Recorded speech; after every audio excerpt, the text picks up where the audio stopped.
Assalamualaikum warahmatullahi wabarakatuh. Rekan-rekan, perkenalkan saya Mia Resika akan menjelaskan sedikit tentang proses sensori atau sensory processing. Ya, teknologi melaporkan bahwa anak-anak dengan tantangan dalam sensorik yang dibuktikan dengan pelaporan profil sensorik memiliki kemampuan yang kurang untuk mengontrol input sensorik bila dibandingkan dengan rekan-rekan tanpa kesulitan, dan tampaknya memiliki pola yang berbeda untuk mengembangkan kontrol sensorik mekanisme. Ini disampaikan oleh Davis, Cheng, dan Gavin pada tahun 2009 dan tahun 2007. Kemudian temuan ini menunjukkan bahwa kita dapat bertanya tentang pengalaman sehari-hari dan memperoleh informasi yang menunjukkan status fisiologis lainnya. Nah, kemudian ada pula yang menyampaikan bahwa 16% anak dengan perkembangan tipikal berusia 7 sampai 11 tahun terganggu oleh sentuhan atau pendengaran. Hal ini disampaikan oleh Briggs-Gone pada tahun 2009. Nah, kemudian dalam perbandingan anak dengan Autistic Spectrum Disorder atau ASD dengan saudaranya, anak-anak dengan ASD secara signifikan lebih banyak masalah makan, terutama terkait dengan pilihan makanan yang sempit. Nah, bagian dari penilaian terapi dan perencanaan intervensi mereka. Namun, karena terapi diarahkan pada anak-anak yang mengalami kesulitan, jadi mereka hanya tahu bahwa banyak anak penyandang disabilitas sering bereaksi terhadap pengalaman sensorik. Nah, dan itu nama ini ya, nama peneliti, dan pada tahun DUNN dan pada tahun 1999 melaporkan bahwa respon anak tidak dapat dicirikan oleh sistem sensorik, misalnya visual, sentuhan, suara, dan lain-lain yang diharapkan, tetapi juga dapat dicirikan pada pola tanggapan yang mencerminkan ambang batas dan regulasi.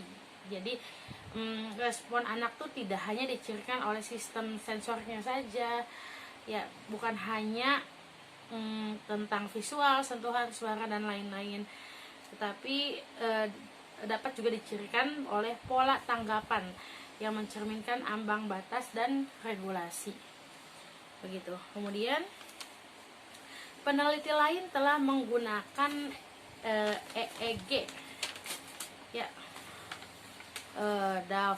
ini peneliti lagi, Nedon, Feldman, dan Giselle dalam Pers, Jennifer, dan Rugino tahun 2004 itu menganalisis catatan tim pemberian makan multidisiplin dan menemukan bahwa anak-anak dikelompokkan ke dalam gangguan makan berbasis sensorik atau SBFD, gangguan makan motorik sensorik, dan non-sensorik gangguan makan atau NFD.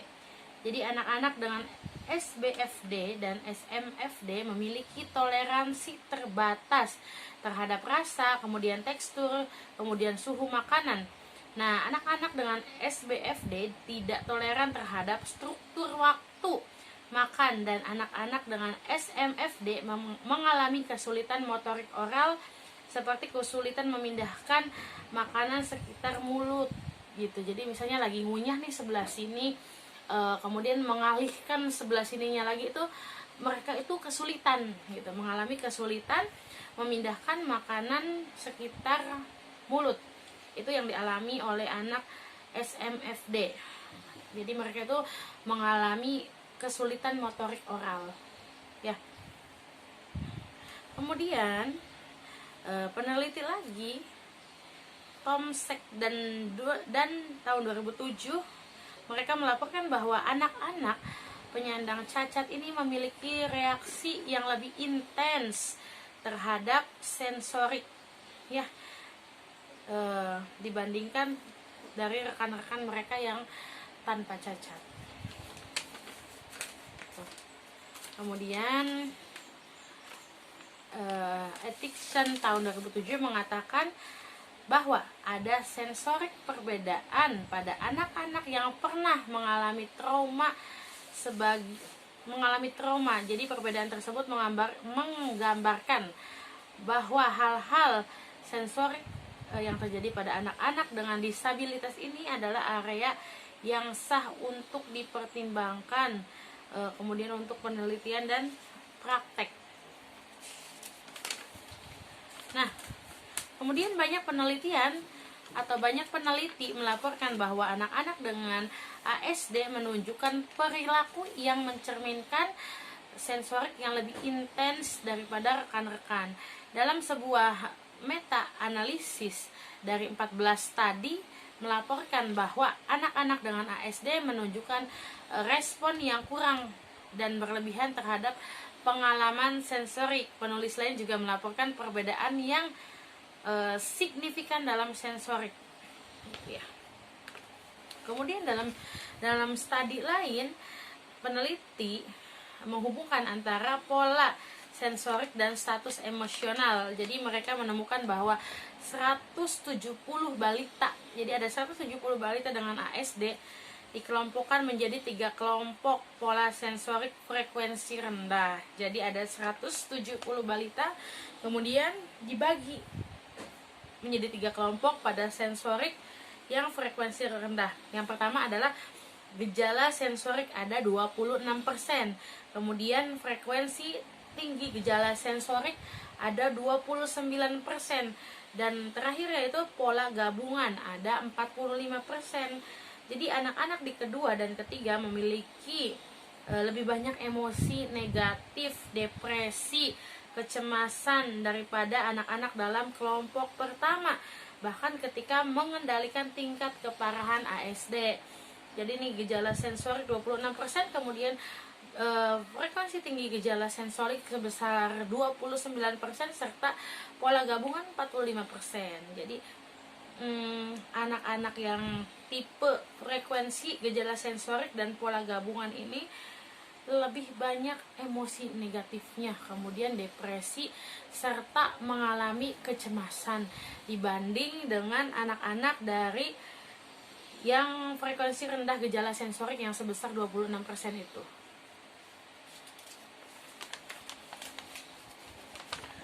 Nah, kemudian saat mengamati anak autis ini ada polanya. Tidak menanggapi rangsangan di lingkungan, dan kemudian sesuatu dapat memicu anak untuk memperhatikan dan merespon. Jadi responnya bisa sangat dramatis, bisa dengan agresi atau penarikan yang intens. Keduanya menghindari tanggapan yang menjauhkan anak dari apa yang dianggap berbahaya atau asing. Jadi saat kita mengamati anak autis itu nggak bisa sembarangan, jadi ada polanya, tidak menanggapi rangsangan dan lingkungan, dan kemudian sesuatu yang memicu anak untuk memperhatikan dan merespon. Kemudian yang paling penting adalah dihindari atau dijauhkan dari hal yang dianggap bahaya atau asing. Itu ya. Kemudian dalam wawancara dengan orang tua dari anak-anak dengan gejala ASD, kemudian diwawancara juga anak-anak yang tanpa ASD.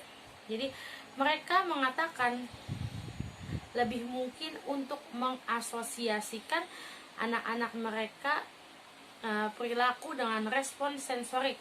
Pengalaman makanan adalah yang paling umum dalam laporan negatif.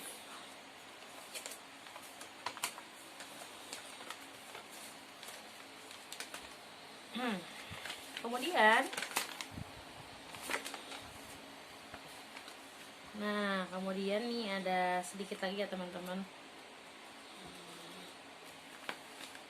ambang batas. Jadi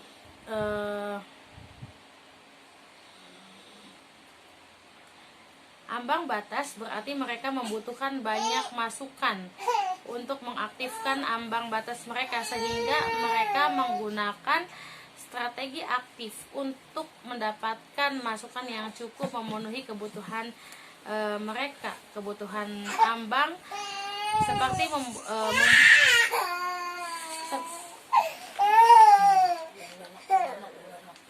ya, kebutuhan ambang, mohon maaf iklan. Kebutuhan ambang seperti suara saat bermain, kemudian mengubah banyak posisi selama aktivitas, kemudian seperti topi dan aksesoris gitu ya. Skema bermain aktif atau intens, atau suka bermain fisik. Jadi bermain fisik itu dalam arti kata bermain yang melatih motorik halus dan motorik kasar, seperti bermain bola, bermain kelereng dan sebagainya gitu. Nah, terakhir ya teman-teman, kemudian ada lagi peneliti mengatakan pada tahun 2006 sebagai ukuran responsivitas seorang terhadap pengalaman sensorik dalam kehidupan sehari-hari, para peneliti melaporkan baik pola populasi umum maupun pada kelompok orang dengan disabilitas atau cacat. Penelitian profil sensori adalah tindakan pelaporan orang tua atau diri sendiri, yaitu orang tua untuk melapor sampai mereka berusia 11 tahun. Kemudian pelaporan sendiri terjadi dari usia 11 hingga 90 tahun, dan orang-orang menanggapi pernyataan tentang pengalaman sensorik dalam kehidupan sehari-hari. Misalnya, saya suka jalan-jalan atau berjalan kaki di rumput, dengan mengatakan seberapa sering pernyataan itu benar menggunakan skala tipe 5 poin. Hampir tidak pernah hingga hampir selalu. Studi awal melibatkan sampel nasional lebih dari 1.000 anak-anak tanpa disabilitas. Ya, mungkin itu saja dari saya. Terima kasih. Wassalamualaikum warahmatullahi wabarakatuh.